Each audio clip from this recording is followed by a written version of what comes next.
Alors moi, j'ai pas eu du tout la vocation. Mon objectif, c'était d'être journaliste, de raconter, de m'intéresser aux choses et de raconter ce qui se passait. Passeur d'émotions, passeur de larmes, passeur de sourires et de rires. L'histoire, ce sont aussi des sentiments, des émotions. Passionné, je voulais faire des livres. Le comédien est quelqu'un qui raconte qui il est.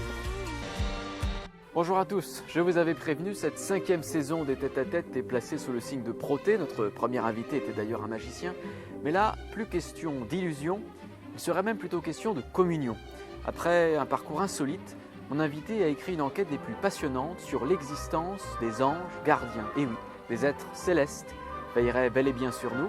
Alors rencontre avec le journaliste Pierre Jovanovic. Pierre Jovanovic, bonjour. Bonjour. Qu'est-ce qui pousse, dans les fin des années 80, un journaliste scientifique, économique, à enquêter sur l'existence des anges gardiens?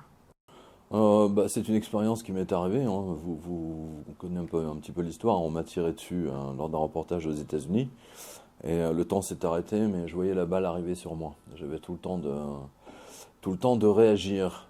Et donc, cette expérience que j'ai vécue était en contradiction totale avec toutes les lois de la physique qu'on connaît, etc. Enfin, du moins, la science telle qu'on la connaît.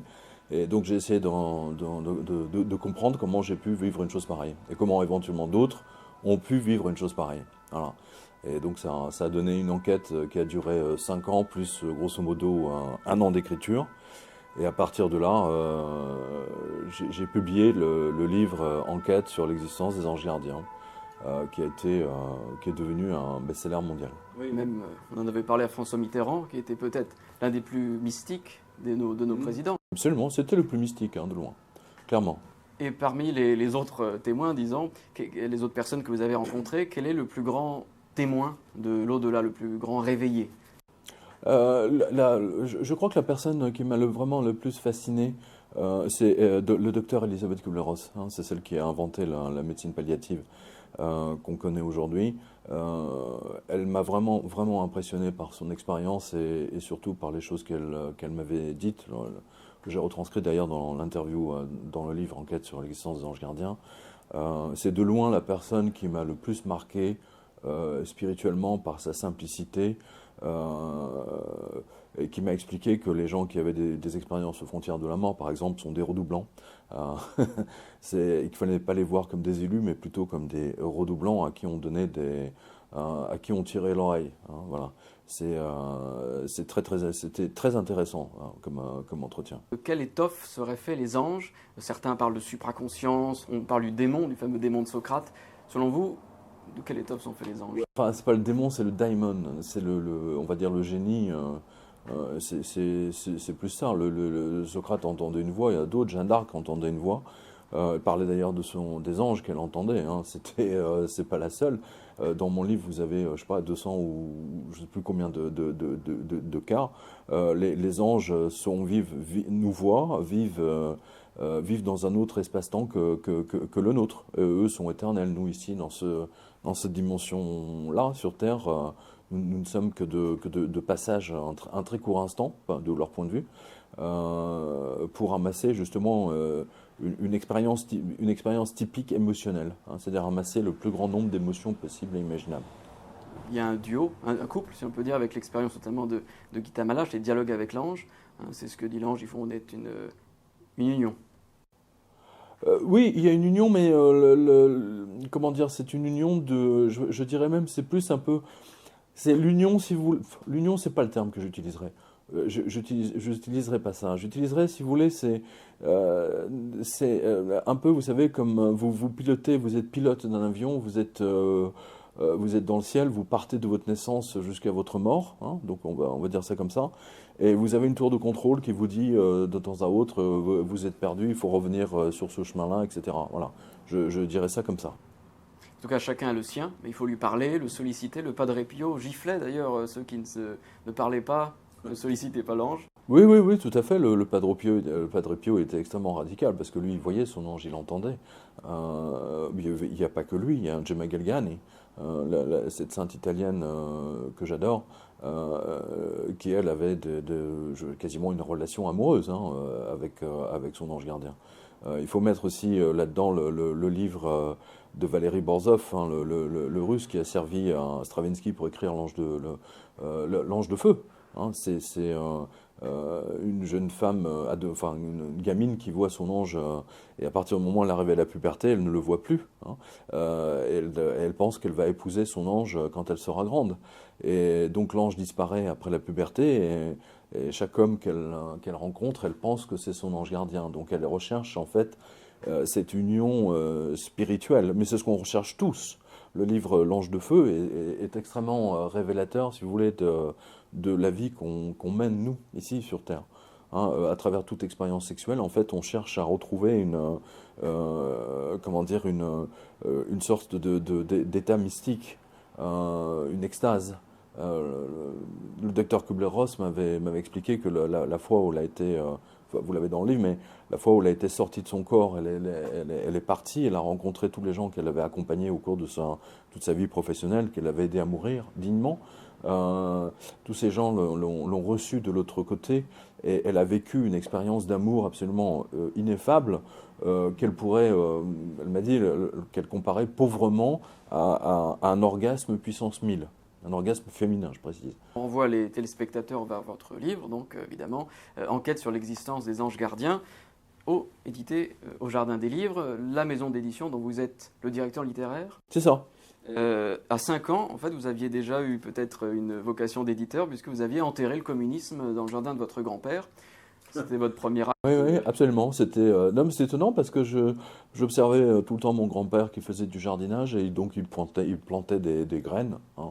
Et puis moi je l'aidais, donc enfin et puis c'est vrai que quelques semaines plus tard je voyais des pousses, les tomates qui montaient, etc. Je trouvais qu'il n'y avait pas assez de livres à la maison, et donc je l'avais pris, donc j'ai voulu faire mon propre jardin. Je me souviens très bien, je revois la scène d'ailleurs, c'est assez marrant, d'enterrer. Donc j'ai pris deux beaux livres, les plus beaux en fait qu'il avait. C'était à l'époque des livres reliés en cuir, etc. Enfin les vieux ouvrages frappés à l'or, vous savez, etc. Et j'avais enterré ces livres et j'étais persuadé que ces livres allaient également pousser et en donner d'autres. Voilà. Et mon grand-père était très très fâché, vraiment en foudrage. Et en fait, je lui avais enterré le manifeste du Parti communiste de Karl Marx. Et alors, pour meubler... Et de Engels. Engels, ça veut dire ange. Hein. On passe de ces plantations donc de communisme à votre maison d'édition aujourd'hui, enfin celle dont vous êtes directeur littéraire, pour meubler par exemple une bibliothèque universitaire, hein, puisque vous êtes un éditeur iconoclaste. Par exemple, quel livre proposeriez-vous en premier ? Je dirais que la première chose à lire, vraiment le livre le plus important à lire, c'est Le Retour au Standard Or du professeur Antal Fekete. Hein, c'est la première chose. Et ensuite de lire Le Principe de Lucifer de Howard Bloom. D'ailleurs, aujourd'hui, dans les universités, nous, on le voit, parce qu'à chaque rentrée scolaire universitaire, les ventes du Principe de Lucifer sont en hausse. C'est un livre qui est extrêmement prescrit par les profs, parce que c'est un livre de biologie comportementale qui vous donne une clé de vision sur le monde qui est tout à fait différente. En ce qui concerne Le Retour au Standard Or, c'est plus quelque chose c'est un livre qui expose en fait la véritable arnaque dont la France et tous les autres pays d'ailleurs sont victimes. C'est le vol de sa monnaie. Hein, le vol de la monnaie par les États-Unis depuis 1971, et qui explique en fait que le premier média qui ait jamais existé au monde, c'était la monnaie. En fait, techniquement, les pièces de monnaie, hein, depuis grosso modo 600 avant, ou même 700 avant Jésus-Christ.